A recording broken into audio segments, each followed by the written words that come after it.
Banyak pihak yang meragukan hasil tes DNA yang dilakukan terhadap Peggy Setiawan Cianjur dan kemudian disangkut pautkan dengan hal-hal yang bersifat politis. Saya tegaskan dan saya katakan di sini, tugas saya mengenai penanganan kasus terbunuhnya Vina dan Eki yang berdampak dengan dipenjaranya 8 orang tanpa memiliki dasar pijakan hukum yang kuat secara sains, meski sudah mendapat penetapan hukum yang tetap melalui putusan berjenjang. Dan kemudian juga ditangkapnya Peggy Setiawan Cirebon yang pada akhirnya Peggy dibebaskan melalui putusan pra-peradilan di Pengadilan Negeri Bandung. Aspek ini sudah jelas bahwa proses penetapan tersangka yang berujung pada lahirnya terpidana serta proses penetapan Peggy Setiawan itu tidak memiliki dasar saintifik yang kuat, science crime investigation. Sehingga tugas saya dari sisi kemanusiaan adalah mengungkap seluruh problem ini. Jangan sampai orang yang tidak bersalah dipersalahkan dan orang yang bersalah itu tidak dipersalahkan. Apabila, saya katakan sekali lagi, apabila pembunuhan itu memang terjadi. Tapi kalau kecelakaan mungkin lain masalahnya. Mengenai hasil tes DNA Peggy Setiawan Cianjur yang banyak orang meragukan, bagi saya itu tidak penting. Mau meragukan, mau tidak percaya pada diri saya, bagi saya tidak ada masalah apapun. Karena saya katakan, tugas kemanusiaan itu tidak mesti melahirkan orang percaya. Tetapi dari sisi sebagai manusia, saya berusaha untuk membantu siapapun dia dari berbagai tuduhan, jeratan yang berakibat pada hilangnya kebebasan diri sebagai manusia, baik kebebasan raga maupun kebebasan jiwa. Apalagi itu menyangkut keluarga atau anak-anak orang kecil yang kuli bangunan. Sehingga tugas kemanusiaan itu sudah selesai pada mengantarkan hasil tes DNA itu sendiri. Setiap orang bekerja tidak mungkin memuaskan semua pihak. Tetapi kepuasan saya adalah kepuasan batin, kepuasan nurani. Sebagai manusia, saya telah berbuat aspek-aspek yang bersifat kemanusiaan. Selanjutnya, setelah tes DNA Peggy Setiawan Cianjur, maka saya tidak akan membahas itu lagi. Saya akan terus fokus mencari bukti-bukti baru, melakukan langkah-langkah hukum bersama tim pengacara untuk membebaskan 7 terpidana yang hari ini masih mendekam di penjara. Dan kemudian selanjutnya juga saya ingin Mabes Polri melakukan penyelidikan ulang untuk menentukan kasus tersebut. Kalau pembunuhan, segera cari dan tangkap pembunuh yang sebenarnya. Kalau kecelakaan, tentunya juga harus diungkapkan ke publik secara terbuka dan berbasiskan sains. Cuman saya mengingatkan bahwa dulu para terpidana, termasuk Peggy Setiawan, ditetapkan sebagai tersangka tanpa bukti sains. Dan kita pun tidak boleh menuduh siapapun tanpa bukti sains. Saya tidak berharap kasus ini dibawa ke ranah-ranah yang bersifat imajinatif, klinik, hanya perkiraan, tanpa tahu duduk persoalan dan tanpa turun ke lapangan, hanya melihat dari perkembangan media sosial. Ingat, kita tidak boleh menuduh orang lain tanpa dasar. Ini pengetahuan hukum yang harus kita memahami secara utuh. Rangkaian kasus ini rangkaian yang tidak bisa dipisahkan antara satu peristiwa dengan peristiwa yang lainnya. Apabila kita kekeh bahwa 3 DPO itu ada dan kita harus mencari ketiga DPO itu, maka pertama dimungkinkan akan terus-menerus salah dalam menangkap orang. Karena berangkat dari sebuah pernyataan yang sesat. Yang kedua, berarti kita percaya bahwa Sudirman adalah pelaku pembunuhan dan pemerkosaan. Karena ketiga DPO itu lahir dari pernyataan Sudirman. Berarti kita percaya juga bahwa 7 terpidana yang hari ini mendekam di penjara itu mereka pelaku pembunuhan dan pemerkosaan. Karena pernyataan itu DPO itu lahir dari sebuah proses penyelidikan yang terangkai pada kegiatan penyelidikan yang dilakukan oleh Polresta Cirebon pada tahun 2016. Dengan dibebaskannya Peggy Setiawan, sesungguhnya seluruh rangkaian peristiwa termasuk pernyataan Sudirman itu batal demi hukum. Sehingga dasar dari penetapan pembebasan Peggy Setiawan merupakan dasar yang kuat bagi membebaskan 7 terpidana lainnya yang hari ini mendekam di penjara. Termasuk juga dasar untuk membebaskan Saka Tatal yang sekarang sudah mengajukan peninjauan kembali.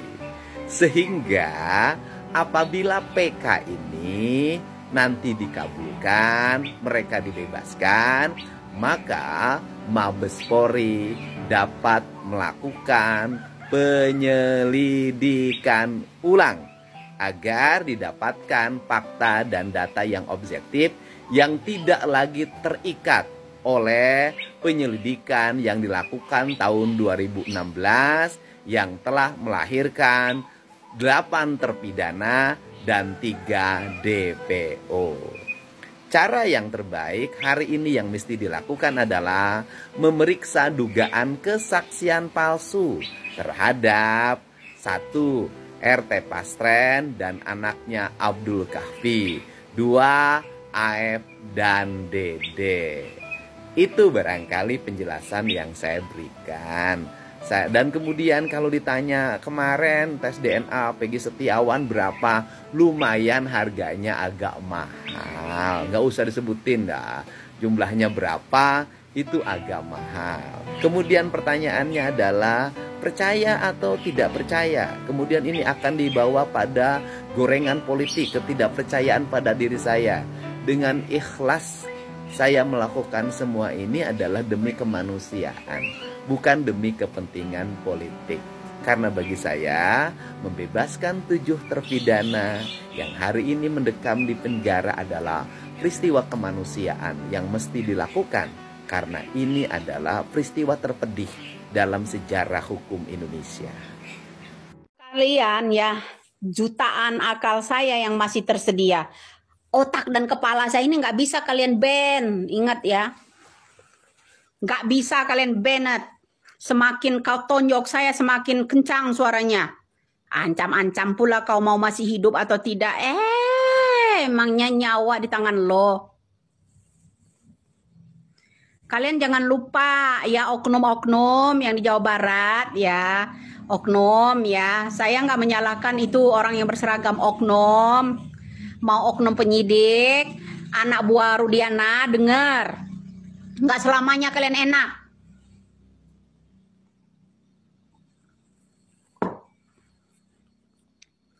Nggak selamanya enak. Jujur aja gua. Ya kenapa? Emang negara ini melek lo doang. Coba kalau dulu udah spiral kayak gini ya. Udah sidangnya tertutup pula kalian. Ya kan? Udah 2016 belum pakai masker, udah pakai masker semua agar muka kalian tidak diketahui. Tapi postur tubuh kan tahu, bro. Pengamat banyak yang cerdas sekarang ini. Tuh, yang saya upload. Masalah kasus Pina 2016 lalu. Dibilangin ada kecelakaan, kemudian dipisum di rumah sakit Cirebon dan segala macam. Ada semua di situ kan? Takut ya dengan konten-konten saya itu ya, takut ya. Dari kehilangan nyawa ya anak-anak peraja STPDN Jawa Barat. Nggak tuntas-tuntas, selalu ada, selalu ada. Apa ini makanan orang ini oknum ini?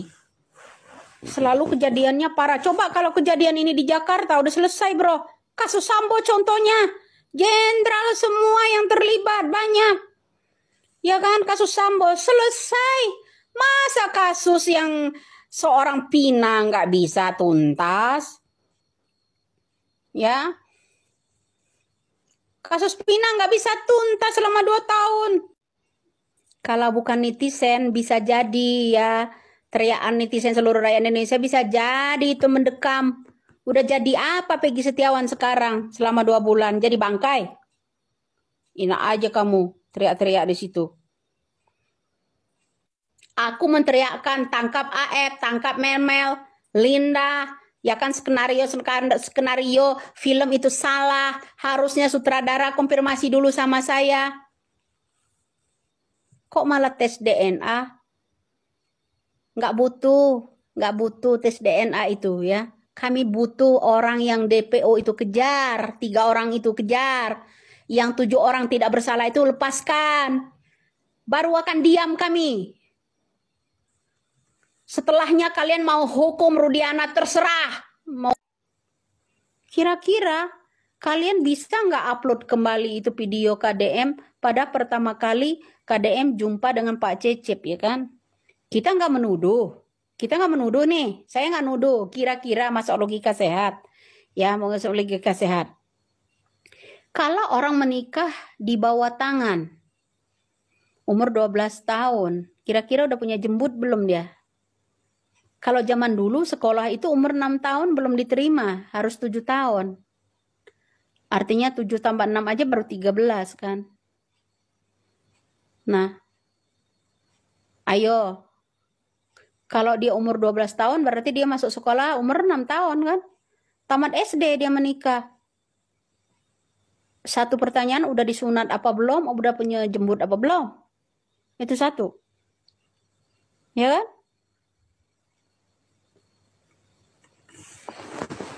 Ya itu satunya. Kira-kira jarak anak Pak Cecep ya, kita nih matematika, bro. Anak Pak Cecep umurnya 30 tahun, Pak Cecepnya umur 44. Ya kan? Gitu aja. Ya jejak digital ini nggak bisa juga ya cepat dihapus seperti itu. Kemudian ibunya kelahiran 1960, anaknya 1997 lahirnya. Jauh kali bro jaraknya, muda kali ini. Ini ibu ajaib sama anak ajaib bener-bener bro. Kok mukanya tuaan anaknya daripada ibunya kira-kira, ada nggak kira? Apa gimana ini? Ya. Sedangkan jejak digital banyak. Kunjungan ke sana ya, mantan bupati yang lagi masih penjara itu ya. Kunjungan ke sini, kunjungan ke sana, itu banyak Pak Cecep mengawalnya saat mudanya. Boleh buktikan kalau nggak percaya. Nah, Pak Cecep umur 44 tahun, anaknya umur 30 tahun, berjarak 10 tahun. Hamilnya 9 bulan, berarti Pak Cecep umur 11 tahun udah memiliki cabang bayi umur 11 tahun. Karena antara anak sama bapaknya itu cuma berapa tahun? 10 tahun jaraknya ya. Terus pada kala Pak Cecep menikah itu, ya pada kala Cecep menikah itu umur kurang lebih 11 tahun. Ajaib sekali bro, anaknya. Ajaib sekali loh anaknya itu. Nah kalau kita mau belajar ke matematika, ya, lah 40 tahun kurang 30, 10 tahun. Ya kan? Artinya 10 tahun Pak Cecep umur 10 tahun nikah. Ah gitu bro.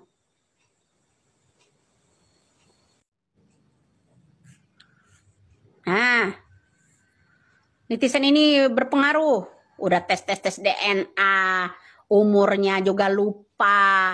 Ya kan tulisnya Elisna 1960, lahir anak 1937 tahun, baru punya anak langsung gede. 37 tahun dari pernikahannya, ya dari tahun sekian, umur dia dari tahun 60, terus punya anak 97. Sekarang anaknya udah berapa puluh tahun umurnya. Kalau 97, 98 sebaya anak saya kan. 27 tahun kan umurnya sekarang, kurang lebih kan.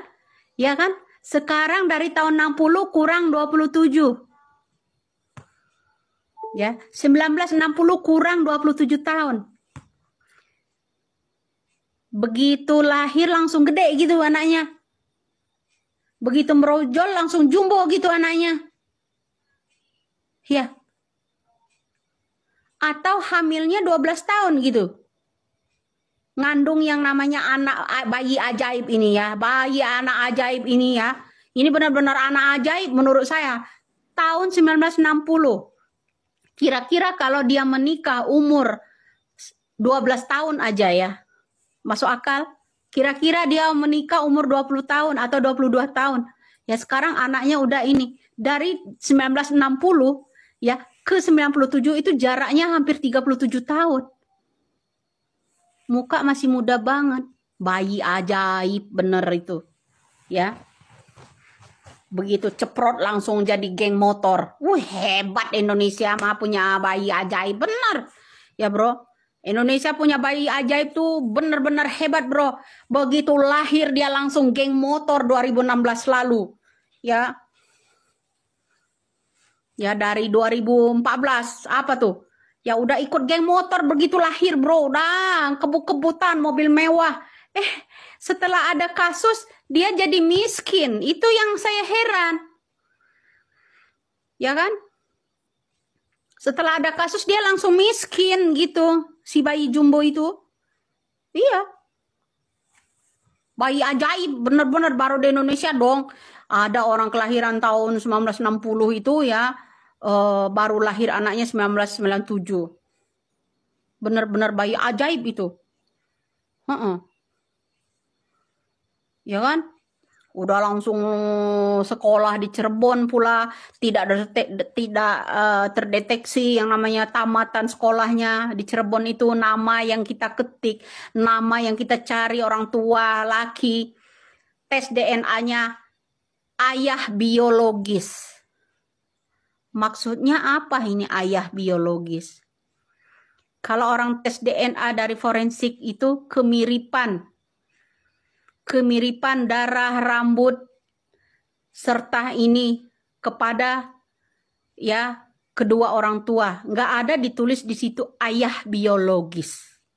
Ketikan siapa kira-kira ayah biologis itu ya? Ya, ayah biologis gitu. Kira-kira ketikan siapa ya? Nama Elisna Mei 1960. Ayah biologis. Cecep. KDM menyala. Alasannya apa? Dia suruh orang nggak boleh katanya goreng-goreng lagi masalah DPO yang 3 Andi, Dani sama Peggy Perong. Peggy Setiawan alias Perong. Kenapa? Alasannya apa? Kasih tahu rakyat Indonesia ini kenapa? Melarang orang jangan lagi ya mencari DPO. Itu adalah ilmu ilmiahnya Sudirman. Apa maksudnya? Apa maksudnya? Ngomong gitu. Jangan lagi cari Peggy Perong, Peggy Setiawan alias Perong, Dani, Andi. Ya jangan lagi dicari. Maksudnya dibebaskan gitu. DPO harus di-delete gitu. Karena kau mau jadi gubernur gitu. Ingat, makanya saya bilang jangan ngeblunder. Nanti elektabilitas kamu turun drastis. Nggak bisa kamu masuk ke yang namanya gubernur. Ingat itu. Netizen ini berpengaruh tahu. Gini aja. Pak Cece 44 tahun. Peggy Setiawan 30 tahun. Artinya cuma berjarak 10 tahun sama anak. Umurnya Pak Cecep sama anak berjarak cuma 30 tahun. Benar-benar bayi ajaib menurut saya bro. Ya. Widya lama-lama ini benar-benar sok tahu. Kenapa kamu kesinggung dengan itu? Ini kenyataan, bro. Ya, pertama kunjungan nih, ditanya nih sama Didi Mulyadi, boleh simak, jejak digital tuh susah dihilangin, bro. Ya, jejak digital tuh susah kamu ngebersihinnya. Ya, susah. Pertama kali kunjungan, dia wawancara sama Pak Cecep. Pak Cecep menikahnya umur 12 tahun. Menikah di bawah tangan. Jawab Pak Deddy Mulyadi, kenapa nggak di bawah kasur? Ya kan? Itu satu. Jarak antara Pak Cecep dengan Peggy Setiawan cuma 10 tahun. Peggy Setiawannya umur 30 tahun. Pak Cecep 44 tahun. Kira-kira masuk akal nggak? Pakai logika sehat aja deh, jangan logika miring kau pakai. Ya? Ya tak? Masih ingat kata-kata itu? Jejak digital tuh mudah-mudahan banyak orang yang upload ya. Pertama kali kunjungan Pak Deddy Mulyadi, Pak Cecep menikah di bawah tangan. Kenapa nggak di bawah kasur? Kelahirannya tahun berapa? Tahun sekian. Punya anak tahun sekian. Artinya Pak Cecep baru umur 12 tahun menikah. Tamat SD. Tamat SD. Udah punya jembut belum kira-kira tamat SD itu? Saya tanya, udah punya jembut belum kira-kira? Ya?